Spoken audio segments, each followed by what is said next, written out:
بسم اللہ الرحمن الرحیم۔ حضور صلی اللہ علیہ وسلم کی پیدائش کا واقعہ۔ آقائے نامدار فخر دو جہاں سرور کائنات حضرت محمد صلی اللہ علیہ وسلم کو اللہ پاک نے کب پیدا فرمایا؟ کیا نور محمدی پوری کائنات کی تخلیق سے پہلے وجود میں تھا؟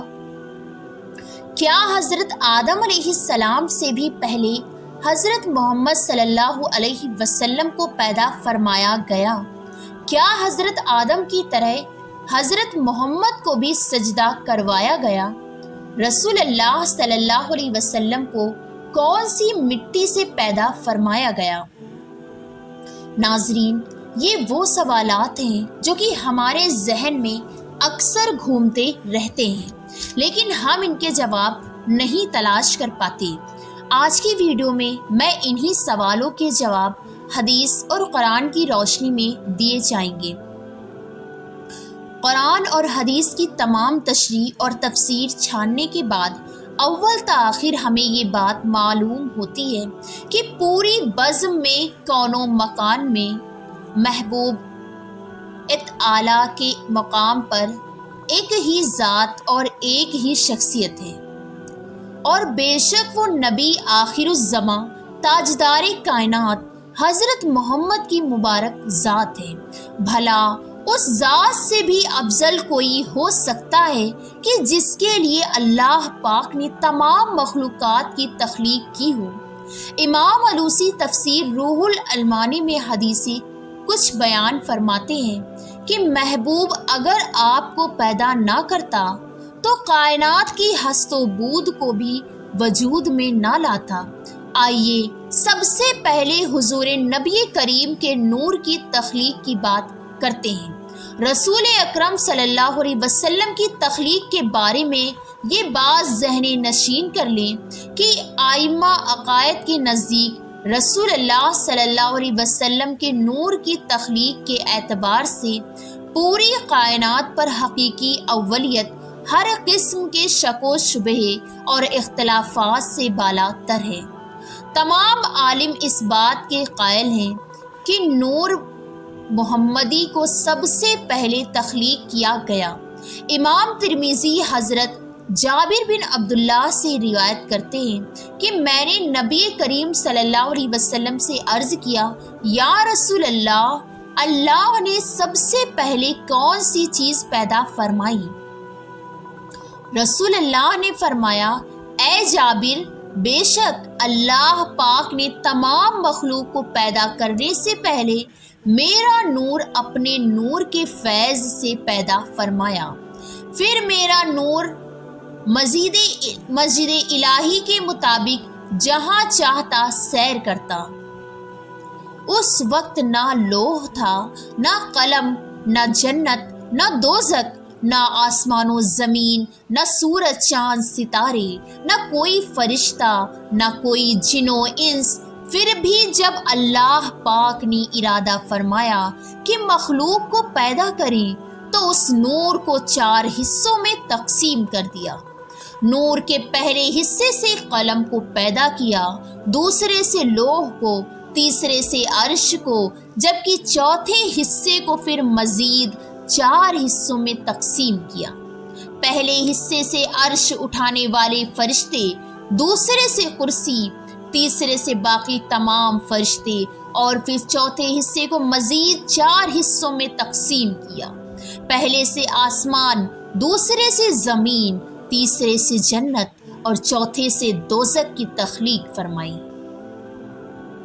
ناظرین، حدیث قدسی میں اللہ پاک نے خود ہی نور محمدی سے ہر شخص کو تخلیق فرمانے کی وجہ بیان فرمائی ہے۔ ارشاد باری تعالیٰ ہے، اگر میں محمد کو پیدا نہ کرتا تو نہ آدم کو پیدا کرتا اور نہ زمین و آسمان کو۔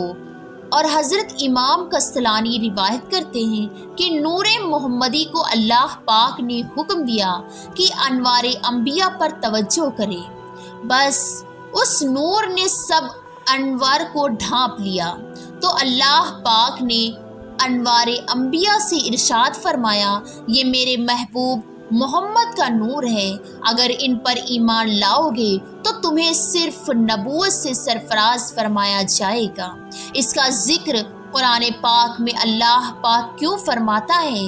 یعنی یاد کرو اس وقت کو جب اللہ نے تمام انبیاء سے یہ عہد لیا کہ جب میں تمہیں کتاب اور حکمت عطا کر کے مبعوث کروں تو اس کے بعد آپ کے پاس میرا پیارا رسول آ جائے تو تم سب اس پر ایمان لانا اور اس کے مشن کی مدد کرنا۔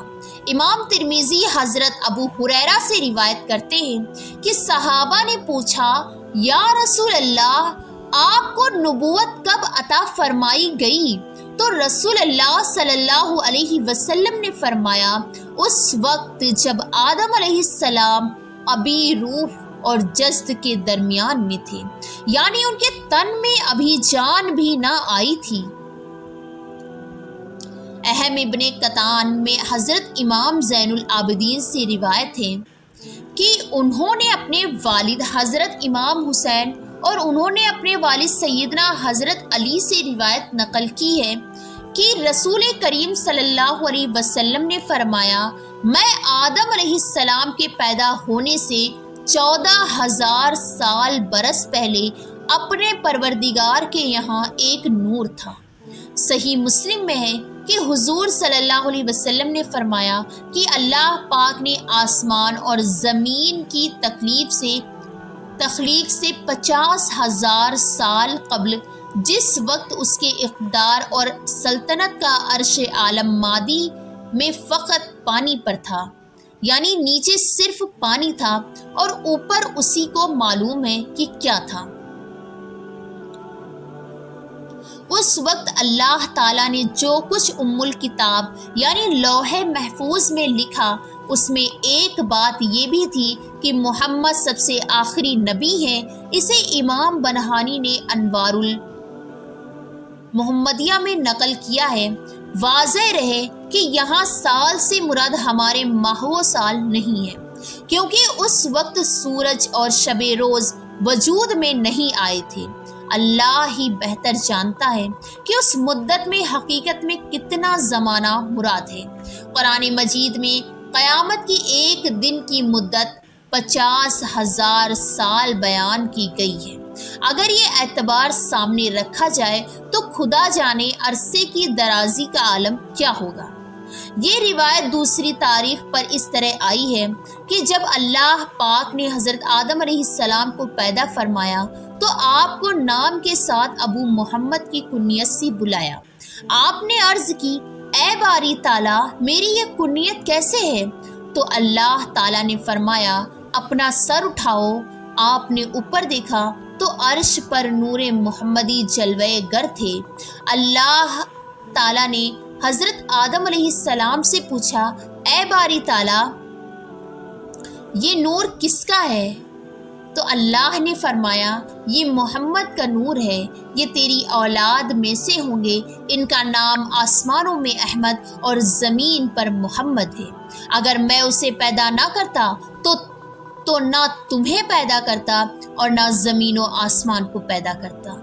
یہ تو تھی نور محمد صلی اللہ علیہ وسلم کی تخلیق۔ اب سوال یہ ہے کہ نور محمد کو جسد محمد میں کیسے داخل کیا گیا، یعنی حضور کا جسد مبارک کیسے بنایا گیا۔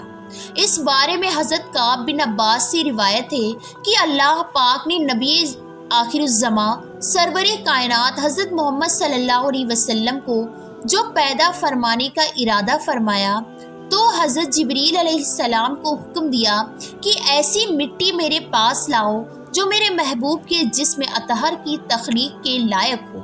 حضرت جبریل 3 دفعہ زمین سے مٹی لے کر آئے، لیکن اللہ پاک نے فرمایا، یہ مٹی میرے محبوب کے لائق نہیں۔ پھر حضرت جبریل علیہ السلام یثرب کی زمین پر اترے اور حضور اکرم صلی اللہ علیہ وسلم سے روضہ مبارک والی جگہ سے سفید مٹی لے کر بارگاہ خدا میں حاضر ہوئے۔ امر خداوندی سے اس کو تسنیم کے پانی سے گوندھا گیا، جنت کی نہروں میں دھویا گیا، اور پھر اللہ پاک نے نور نبوت کو جو کہ حضرت آدم علیہ السلام کی تخلیق سے 14,000 سال پہلے اور زمین و آسمان کی تخلیق سے 50,000 سال پہلے پیدا فرمایا تھا۔ روضہ مبارک کی سفید مٹی میں رکھ کر اس کو لوہا، قلم، عرش، کرسی، زمین، آسمان ہر جگہ ٹھہرایا تاکہ ہر شے اللہ کے محبوب کے فضل کو پہچان لے۔ جس رات حضور نبی کریم صلی اللہ علیہ وسلم کا نور انور حضرت آمنہ کے بطن میں داخل ہوا تو جمعے کا دن تھا۔ اس رات دوزخ کے دروازے بند کیے گئے اور جنت کے دروازے کھول دیے گئے۔ ٹھنڈی ہوائیں زمین پر چلائی گئیں اور ایک منادی نے پوری کائنات میں ندا دی، سب گواہ ہو جاؤ کہ چھپا ہوا نور اپنی والدہ کے بطن میں آ چکا ہے، جہاں اب اس کے جسد عنصری کی تکمیل ہوگی اور وہ لوگوں کے لیے رہبر بشر بن کر دنیا میں تشریف لائے گا۔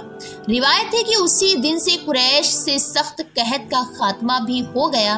ناظرین، سورج، چاند، ستارے، زمین، آسمان، یہاں تک کہ پوری کائنات نور نبوی کی عطا ہے کہ ربیع الاول اہل محبت کا مہینہ ہے۔